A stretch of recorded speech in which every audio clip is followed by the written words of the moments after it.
Bueno, yo les voy a hablar sobre la exploración de la columna, así a grandes rasgos. Primero, vamos a saber que tenemos 7 cervicales, 12 torácicas, 5 lumbares, 5 sacras, 4 coxigias. Sí, las curvaturas normales de la columna vertebral es una ¿En total lordosis. cuántas son? ¿Dónde? ¿Cuántas vértebras son? Entre 33 y 34 vértebras. Sí, normalmente es 33. Síguele. Muy bien.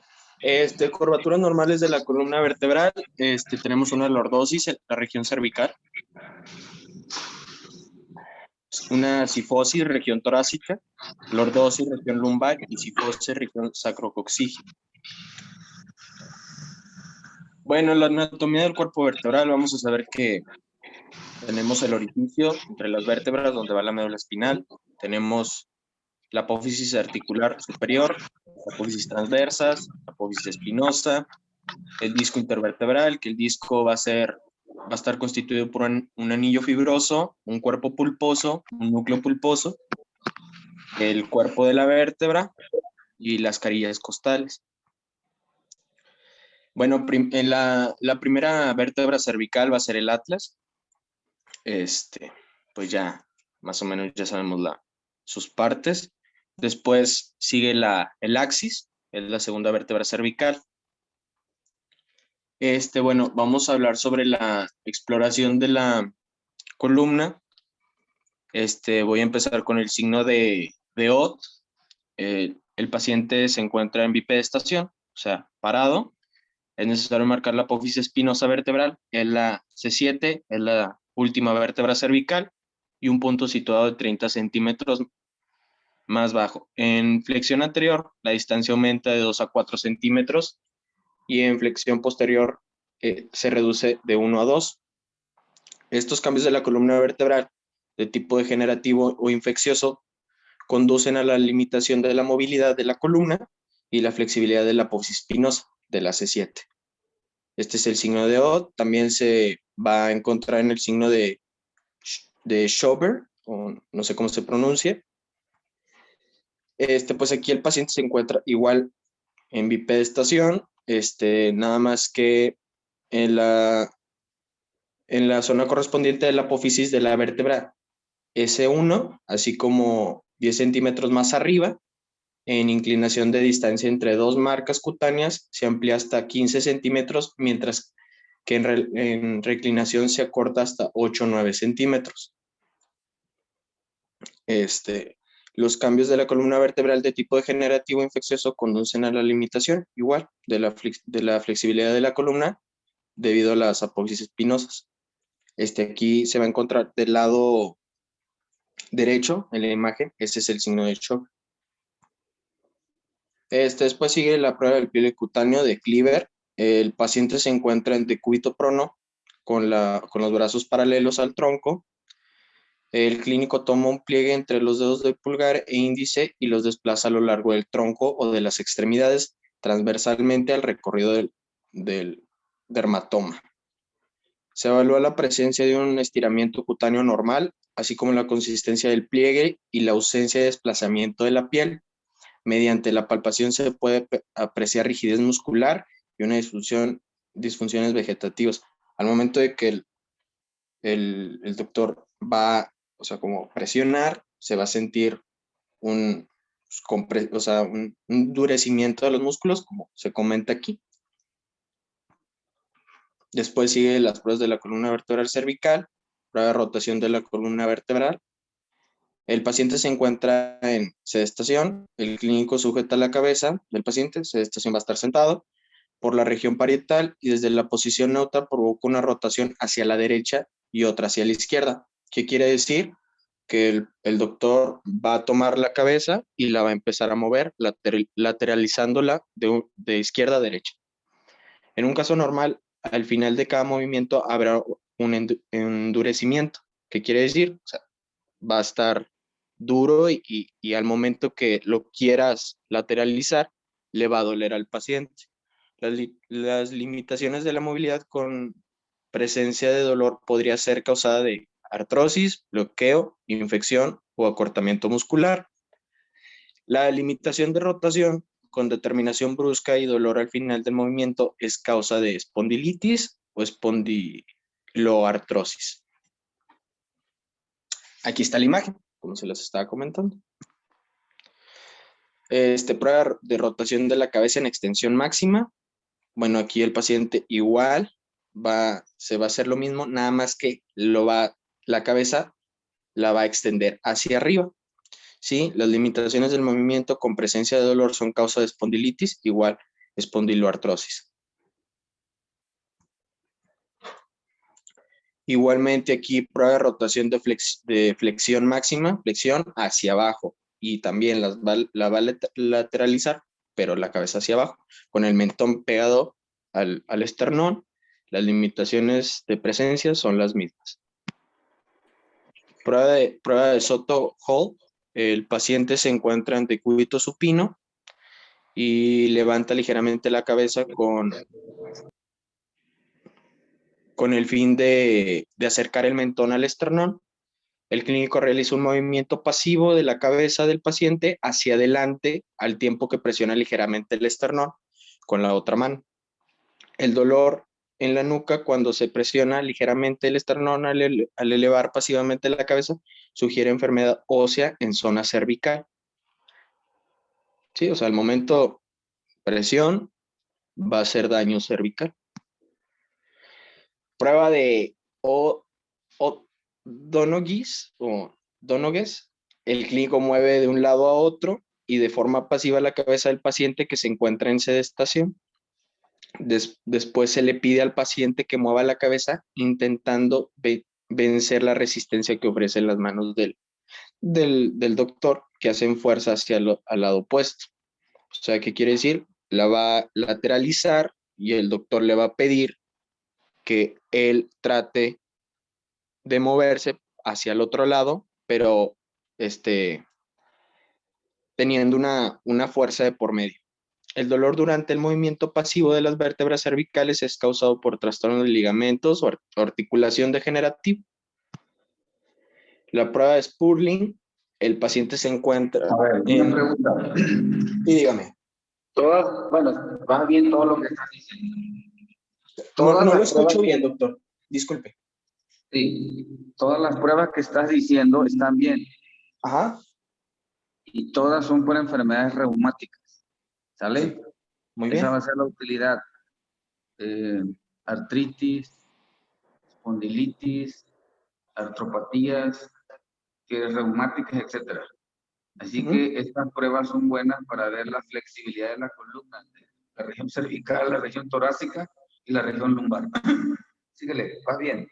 Ok, continuamos con las mismas, ¿verdad? Prueba de Spurling. Sí, El paciente se encuentra en sedestación e inclina y rota la cabeza hacia lado derecho, lado izquierdo. El clínico se encuentra detrás del paciente, coloca una mano encima de la cabeza del paciente y con la otra golpea ligeramente sobre ella. Si el paciente tolera el golpe inicial, se procede a repetir la prueba con la columna vertebral cervical en extensión.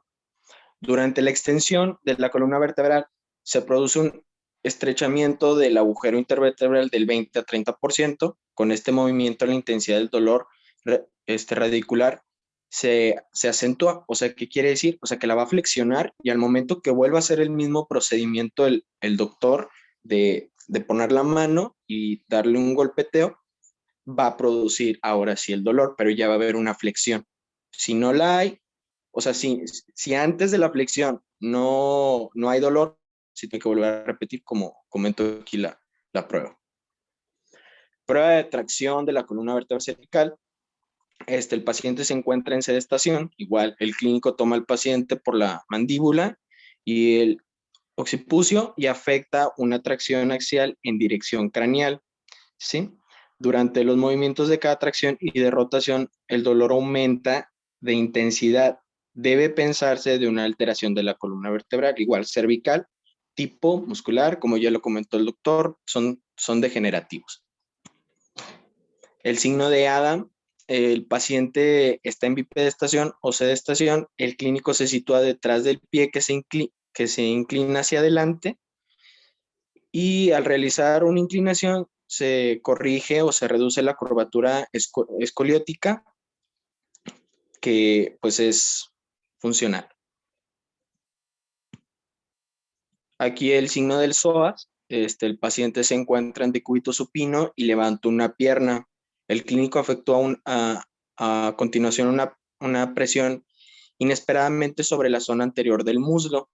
Aparece dolor en espondiloartrosis, igual, espondilitis, o también puede ser por una hernia discal.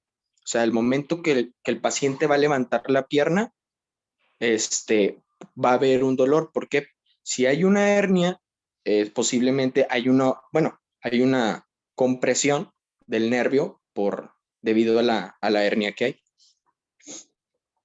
Pruebas de la SAGE, de caída de la pierna.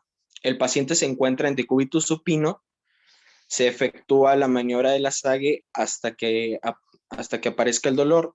Desde esta posición el clínico suelta la pierna del enfermo, dejándolo caer de forma que retorna a la posición inicial. ¿Sí? Aquí se ve la imagen, la levanta, hace como un retorno de la pierna y la suelta para que pueda caer. El dolor indica igual, lo mismo. Signo de Kerning, el paciente se encuentra en decúbito supino, se le pide que efectúe una flexión de cadera y rodilla. En la primera parte de la prueba, el clínico intenta realizar una extensión pasiva de la articulación. Para ya no decirles más el texto, va a levantar y al momento que quiera flexionar, que es la pierna, no va a poder el paciente, le va a doler debido a una hernia discal, tumor de la columna, infección, igual, espondilitis.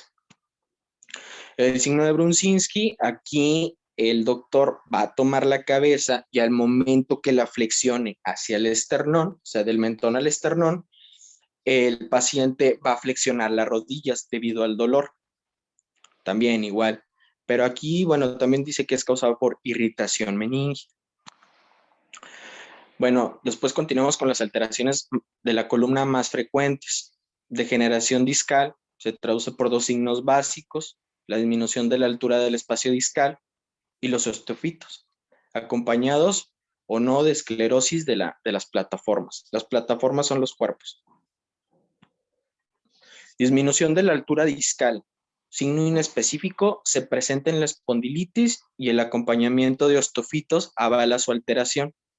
Aquí podemos ver la disminución del disco, o sea, lo que viene siendo lo azulito, que es el anillo fibroso, se va a comprimir. Después sigue el osteofito, es el signo más significativo de artrosis. La mayoría de las veces se sitúa en el borde anterior de las plataformas, aquí está señalado. Los osteofitos de dos vértebras contiguas pueden aproximarse notablemente, pero rara vez se ponen en contacto. O sea, ¿qué quiere decir? Va a haber una disminución del disco y va a estar la vértebra casi pegadita a la vértebra que le continúa, o sea, la de abajo, pero no va a haber un contacto como tal. La retrolistesis, signo de generación discal, se observa solo en la columna vertebral, en lumbar y vertebral. Es prácticamente lo mismo. El fenómeno del vacío intradiscal, pues aquí te lo dice, o sea, va a haber un vacío, no va a haber un disco. Es la presencia de una claridad alargada de adelante a atrás a nivel del disco, pudiendo ocupar desde toda su longitud una pequeña porción. Aquí está marcado, aquí se ve que hay un vacío de disco. Después continuamos con distrofia de crecimiento. Irregularidades de las plataformas vertebrales. Es un padecimiento frecuente. La mayoría de estas irregularidades se encuentran en la columna dorsal. Aparecen con frecuencia en las caras superiores y en las inferiores de los cuerpos vertebrales, con un predominio de T7, T8, T8, T9. Son torácicas. Después continuamos con la huella nuclear simple. Aquí el disco va a estar anormal. No, el cuerpo pulposo ¿sí? O sea, va a haber una compresión y se va a alargar el cuerpo, ¿sí? Se encuentra en una o ambas plataformas vertebrales, inmediatamente por detrás de su punto medio, en la proyección de perfil, a nivel del núcleo pulposo, hay una depresión ancha, como les comenté. Hernia intraesponjosa o nódulo de Schmoll. Es la introducción de una porción mayor o menor del núcleo pulposo en la vértebra, ¿sí? Aquí podemos ver la vértebra, por su compresión, se va a dirigir hacia abajo y se va a ver dónde está la vértebra.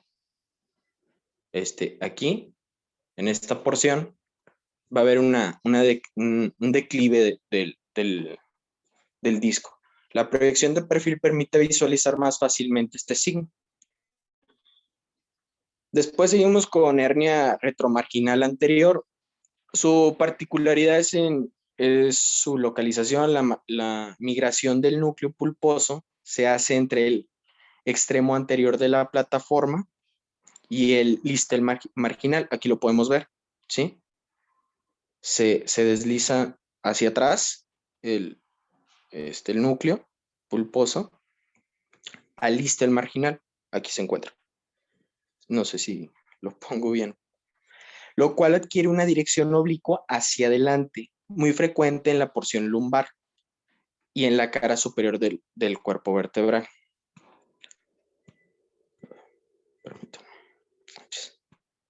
Ya, anomalías de los ángulos vertebrales. Hiperostosis anquilosante vertebral es una clasificación de ligamento vertebral común anterior, muy poco frecuente el posterior. ¿Sí? En la espondilitis anquilosante hay 5 tipos según su localización. Aquí podemos ver la espina dorsal normal y aquí podemos ver la... Esto es muy frecuente, así que anoten los tipos. ¿Por Muy qué se bien. llama espondilitis anquilosante? Es por la...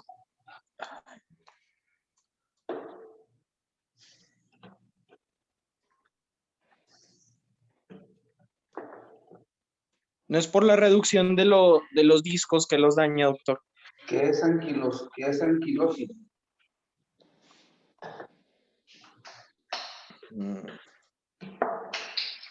Es una inflamación, ¿no?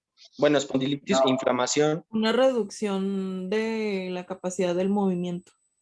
eso es como que se hiciera dura la columna. Ya, Y eso reduce los movimientos de flexión y extensión. Se endurece, se pone rígida la columna. muy bien. Y se llama espondilite porque efectivamente afecta es una espondiloartropatía, se endurece toda la columna. Y ahí es donde van los tipos, así que dinos los tipos rapidito. Continuando con los tipos, encontramos los indesfomitos. Es una osificación, o sea, una reducción de calcio, que partiendo de un ángulo vertebral se dirige hacia la vértebra continua, pudiendo llegar a formar un puesto de disposición rectilínea o ligeramente curva con la concavidad dirigida al disco. Localización más común, porción dorsal. Aquí lo señala, va hacia adelante de forma rectilínea. Las alteraciones del disco, se produce depósito de calcio de manera dispersa en el espesor del disco. El disco puede llegar a osificarse parcial o en su totalidad. Si se da en la porción dorsal, puede haber un pinzamiento anterior que favorezca para aumentar la cifosis. Alteraciones de los cuerpos vertebrales. La inflamación de los ángulos anteriores de los cuerpos vertebrales provocan en ellos un aspecto difuminado e irregular con una pequeña zona de condensación. Aquí, por decir, en L2 se ve cómo hay deformidad del cuerpo. En la artritis interapofisiaria, esta articulación se proyecta con su perposición de otras estructuras óseas.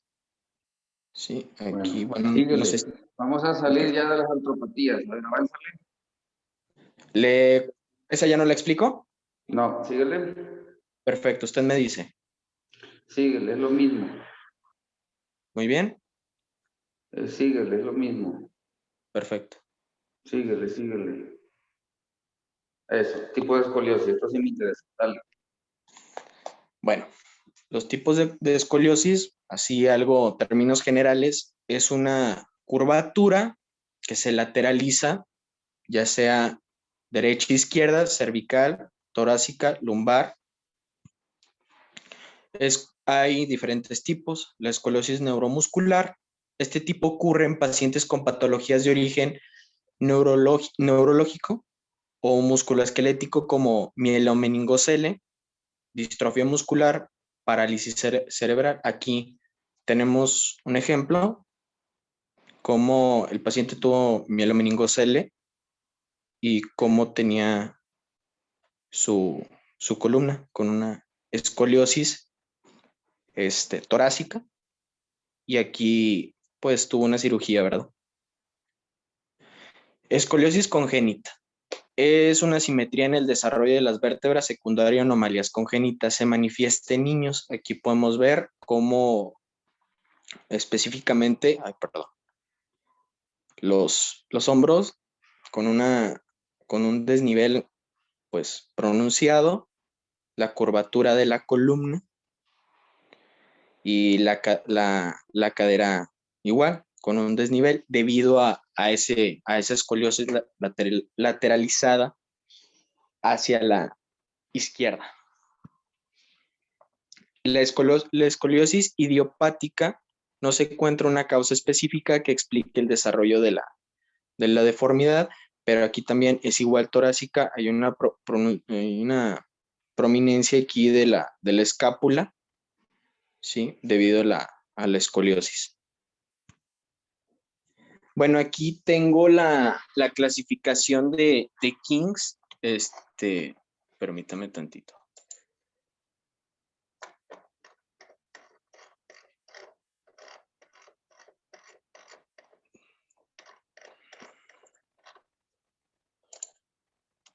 Ya, listo. Bueno, la clasificación se va a dividir en tipos 1, 2, 3, 4 y 5. Sí, la primera, una curva en forma de S, cruzando la línea media de las curvas torácicas y lumbar, la curvatura mayor, más rígida que la torácica, la flexibilidad en las radiografías dinámicas es negativa. La tipo 2, una curva en forma igual, donde tanto la curva torácica mayor como la curva lumbar menor cruzan sobre la línea media. La curva torácica es mayor. Ahí. La tipo 3, una curva torácica donde la curva lumbar no cruza la línea media. Aquí no la va a cruzar en la tipo 3. La tipo 4, curva torácica larga donde la quinta vértebra lumbar está centrada en el sacro. Sí, aquí se ve. Pero la cuarta lumbar ya está angulada en la dirección de la curva. Y la tipo 5, curva torácica doble, donde la primera vértebra torácica se angula hacia la convexidad de la curva superior. Bueno, aquí están los... Síguele, está bien. Claro. Muy bien, Doc. Clasificación según su localización, pues están las cervicales. Aquí. Síguele. Perfecto, usted me dice. Otra. Cervicodorsal, dorsal, síguele. Va siguiendo las posiciones, síguele. Sí. Va, síguele. Síguele. Síguele. Es toda mi presentación. Ahora, espérame, ¿cómo se llama cuando la curvatura está a la derecha y cómo se llama cuando está a la izquierda? Sí, es la dextroescoliosis, ¿no? Hacia la derecha. ¿Cuál? Ok, entonces se llama escoliosis destroconvexa o destroescoliosis. ¿Sí es la Ajá. izquierda? La izquierda era...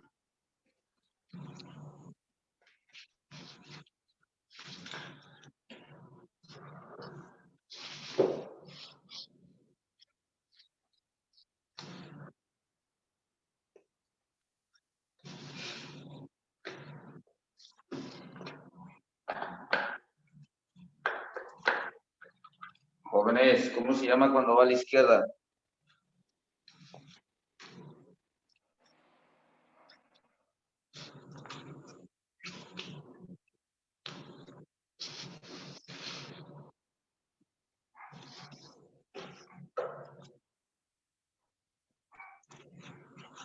La verdad no recuerdo. La estoy A ver, tratando de buscar. jóvenes, a unos que fueron a la práctica, yo se los dije ahí, en el consultorio. ¿Quién fue?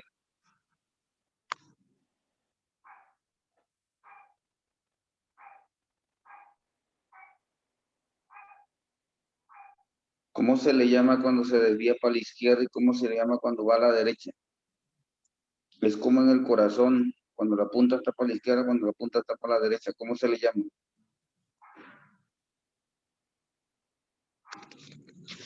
A la izquierda no sería leucoescoliosis.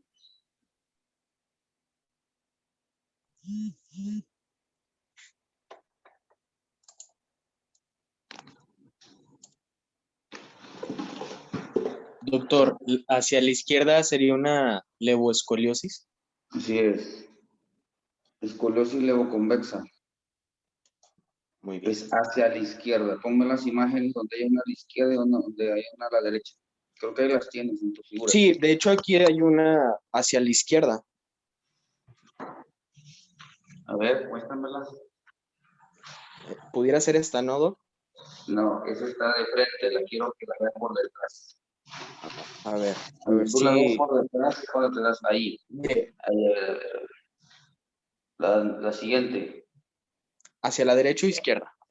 La siguiente imagen. No. ¿Esa qué sería? Una Escoliosis. dextroescoliosis. Escoliosis dextroconvexa, hacia la derecha. Regrésate. Dale. Permítame. Esa sigue siendo derecha. Dale, atrás, para atrás. Ya, bueno. Para atrás. Esas siguen siendo derechas. Dale para atrás. No tienes ni... Esa es Creo una que de no. derechas todas. Ahí tienes una izquierda. Aquí. En la del lado, sí, pero no. Es la que está en la figura en azul. Tienes la curvatura lumbar hacia la izquierda. Es viéndolo por detrás, te das cuenta si es derecha o izquierda. Ahora, ¿cuáles son las malformaciones en el trayecto de la columna? Creo que eso se lo dejé de tarea.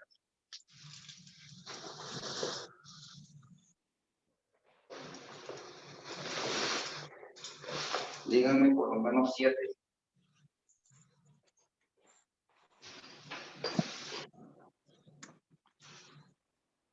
Jóvenes, todos, rápido.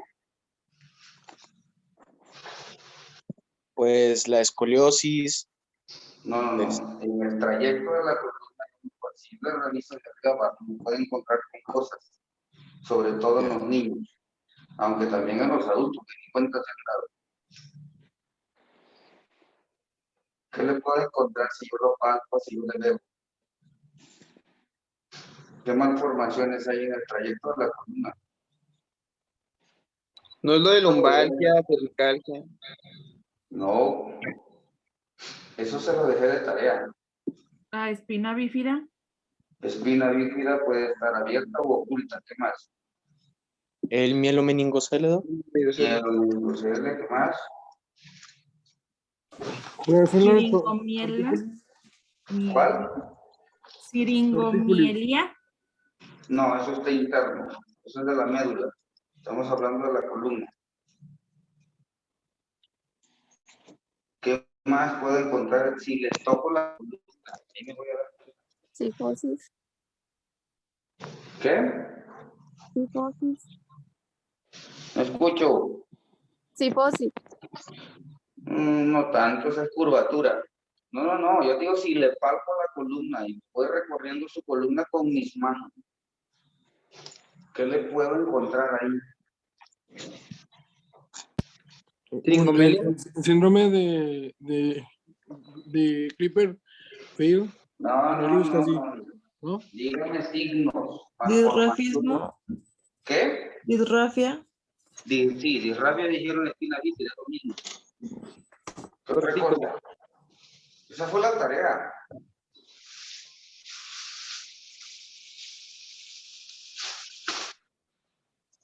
Ciática, No, ciática no. ¿Qué?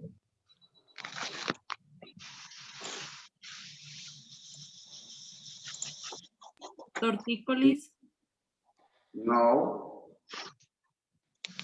Esa es una enfermedad adquirida temporal. Siringomelia, Doc. No.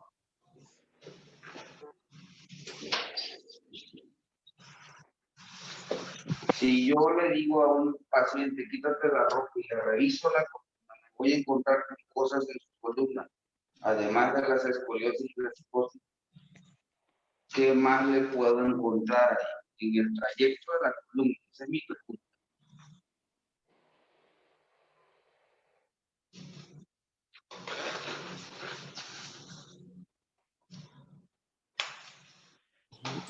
¿Serían las hernias? ¿Una hernia discal? Hernias, no tanto, porque no se pasan por fuera. Es por radiculopatía y porque te lo dice el paciente que investiga. Pero tú lo puedes ver por fuera. Y te lo palpas y le vas recorriendo y te encuentras con cosas en la columna, como que Una por abajo. ¿Una hemivértebra libre? puede ser en mi vértebra, sí, pero no la palparías. Tendrías que sacarle una placa. Una guiba. ¿Qué? Una guiba. Jiba, sí, puede ser que tenga un tórax deformado. Sí, como los jorobados. ¿Qué más?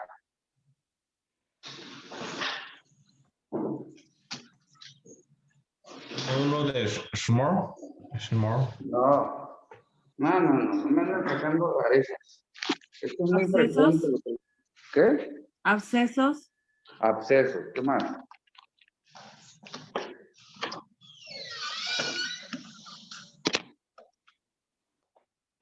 Yes.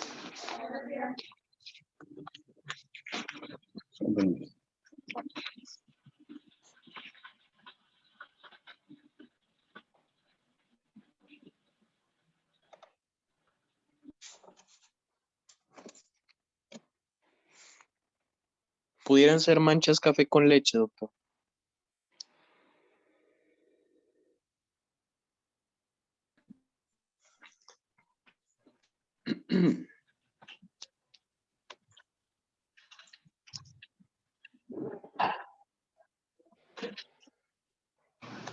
¿Qué más le podemos encontrar? Comentaba que manchas café con leche. Sí, manchas. ¿Qué más? Ulceraciones, rectificaciones de la curvatura. ¿Qué? Rectificaciones de la curvatura de la columna. También, ¿cómo se llama? Ulceraciones a veces.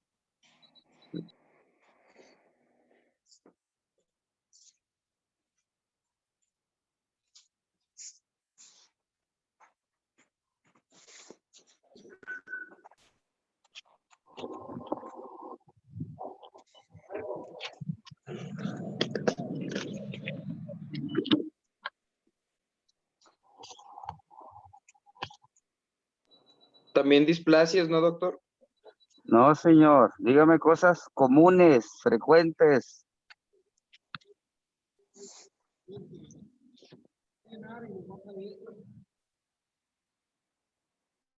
¿Qué más? En una persona obesa, ¿qué más le pueden encontrar?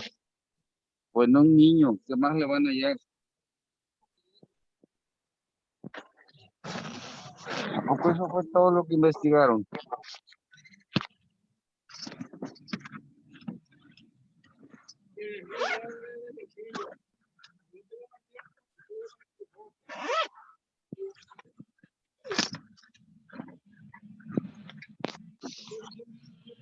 ¿Qué más, jóvenes? A mí se me hace que se están copiando, ¿eh?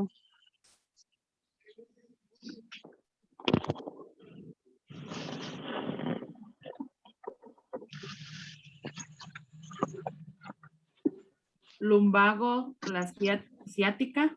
No, eso no lo tocas ni lo ves, eso ellos te lo dicen, que les duele. Te estoy diciendo que lo agarras, lo desvistes, lo revisas y ahí te das cuenta. Porque lo estás viendo y porque lo tocas. Es una luxación. No.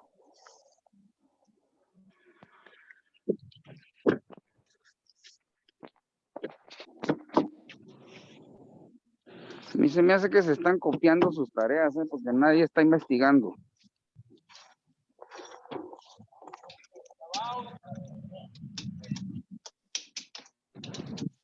Les va a quedar de tarea otra vez. Me van a buscar 10 datos clínicos que yo le puedo tocar o ver en la columna a un paciente. Ya dijeron algunos, pues échenle más.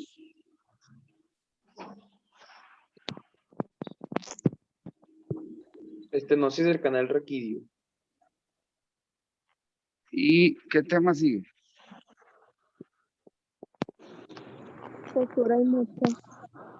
No escucho. Postura y marcha. Ok, eso ya les dejo la tarea. ¿Qué tema sigue? Ya quito mi presentación, ¿verdad, doctor? ¿Qué tema sigue? Después de postura y marcha. Exámenes de laboratorio y gabinete. Ok, bueno, van a investigar los parámetros normales en niño y en adulto de los exámenes de laboratorio. Nótenlos.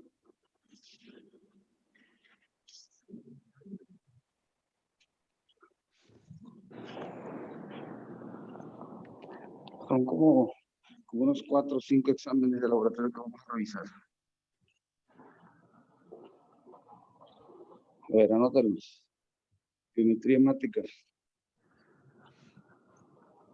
Prueba de función hepática.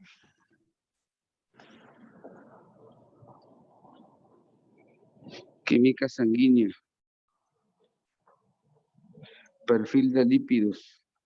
Ahí entra colesterol, triglicéridos y todo eso.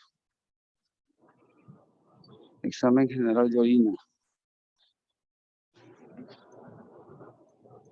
Tiempos de coagulación. Y el más importante es líquido cefalorraquídeo, los parámetros. Este es el más importante porque tiene que ver directo con el cerebro. Todo lo van a relacionar con el cerebro, obviamente. De que exponga esa clase, esta no es una clase de medicina general. Si me estás diciendo del perfil del lípido, vamos a relacionar por qué tiene que ver con el cerebro, cómo lo daña. Si me estás diciendo de la urea y la creatinina también, o de la prueba de función hepática, cómo te da encefalopatía hepática, cómo te da encefalopatía urémica. Eso lo van a relacionar el que dé la clase. Y van a entregar los parámetros del laboratorio y aparte los defectos. Los defectos de la columna, lo que ahorita no me pudieron decir. Buenos días. Buenos días. ¿Sale? Eso sería para mañana. Sí, hasta Nos vemos mañana. mañana. Bye, bye.